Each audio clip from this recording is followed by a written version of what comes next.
안녕하세요, 텐시쌤입니다. 오늘 주제는 초등 로봇과학 교육, 이대로 괜찮은가 라는 주제로 이야기해 보도록 하겠습니다.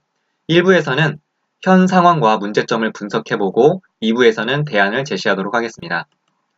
첫 번째는 수강생 대부분이 저학년에 치우친다는 점입니다. 물론 타 과목도 그렇다고 반박할 수 있습니다. 대부분 사실이 맞고요. 하지만 예를 들어 코딩이라던가 항공우주과학의 경우 제가 직접 경험한 사실인데 저학년 반보다 고학년 반이 더 많은 수강생이 모집됐던 경우가 의외로 많았습니다. 결국 고학년 학생과 학부모가 로봇과학에 대한 메리트나 필요성을 못 느꼈을 뿐 고학년은 원래 수요가 적을 수밖에 없다는 건 핑계인 거죠. 두 번째 문제점은 왜 저학년에 치우쳐져 있는가에 대한 원인이 될 수 있습니다. 바로 조립도를 보고 조립하는 단순 조립 수업이라는 점입니다. 물론 저학년이 많다 보니 어려운 이론 수업을 하기 힘든 건 사실입니다. 그래서 악순환이 되기도 하죠. 그리고 어떤 분은 단순 조립으로도 충분히 의미가 있다고 주장할 수도 있습니다. 집중력, 공간 지각력, 손을 많이 사용하므로 두뇌 발달에 도움이 된다고 말이죠. 사실입니다. 하지만 이게 로봇 교육의 목적이라면 중고로 교구만 구입해서 집에서 스스로 조립하면 되지 않을까요?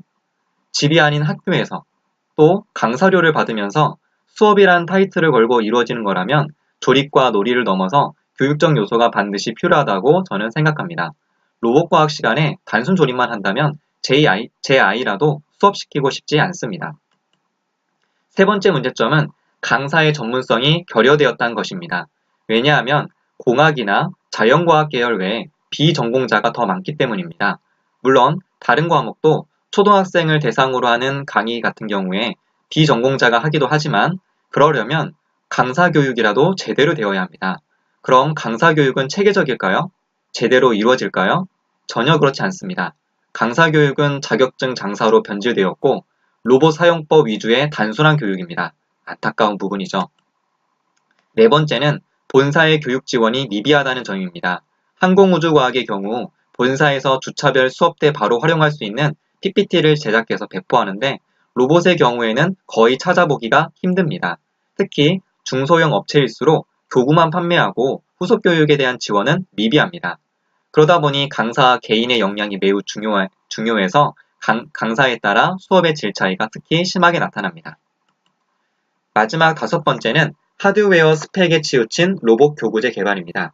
우리 로봇 회사는 리모컨이 RF 방식이라 어쩌고저쩌고 메탈 기어라 어쩌고저쩌고 물론 하드웨어 성능이 좋을수록 교육하기 수월합니다. 특히 고장에 따른 AS가 발생되지 않는 교구가 좋습니다. 하지만 어쨌든 우리가 사용하고자 하는 로봇은 교육용 로봇이지 산업용 로봇이 아닙니다. 산업용 로봇이라면 하드웨어 스펙과 기능이 중요하겠지만 교육용 로봇은 목적에 맞게 로봇 교육에 대한 컨텐츠의 질이 중요한 판단 기준입니다. 제가 얼마 전에 모 로봇 교구를 추천하는 영상을 제작했는데 타 로봇 교구 회사 관계자분이 제 영상에 저주에 가까운 댓글을 쓰셨습니다. 무슨 이런 허접한 교구를 추천했냐는 거죠. 제가 추천했던 로봇이 하드웨어적으로는 부족한 게 사실입니다. 하지만 로봇 컨텐츠, 즉 초등과학과 로봇을 연계하여 공부할 수 있는 부분과 로봇으로 코딩을 공부할 수 있는 부분이 잘 되어 있어서 즉 교육 컨텐츠가 괜찮아서 추천했는데 그걸 이해를 못 하시더라고요. 아직까지도 하드웨어 중심적 사고에서 벗어나지 못하고 있는 겁니다. 마치 예전에 스마트폰 시장에 애플 아이폰이 휩쓸던 시절에 삼성에서 갤럭시 시리즈를 출시하며 도전장을 내밀었습니다. 그러면서 우리는 아이폰보다 램이 얼마고 CPU가 어떻게 되고 하면서 하드웨어가 우수하다고 광고를 했어요. 하지만 중요한 건 그 안에 담긴 소프트웨어가 아주 엉망이었죠. 그때만 하더라도 최적화가 덜 됐었거든요. 그래서 하드웨어가 아무리 우수해도 소프트웨어가 버벅거려서 엄청 욕을 먹었습니다. 로봇 교구도 마찬가지입니다. 하드웨어도 물론 중요하지만 그보다 교육 컨텐츠로 평가해야 합니다. 로봇은 교육을 위한 도구입니다.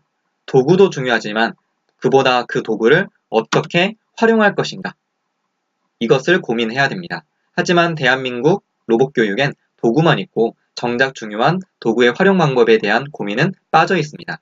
결과적으로 안고 없는 찐빵인 거죠. 오늘은 현 로봇 교육에 대한 비판과 쓴소리를 했습니다. 하지만 이를 통해 변화하고 발전하는 계기가 되길 바랍니다. 2부에선 대안을 제시하도록 하겠습니다. 구독과 좋아요는 영상을 만드는 저에게 큰 힘이 됩니다. 이상 마치도록 하겠습니다.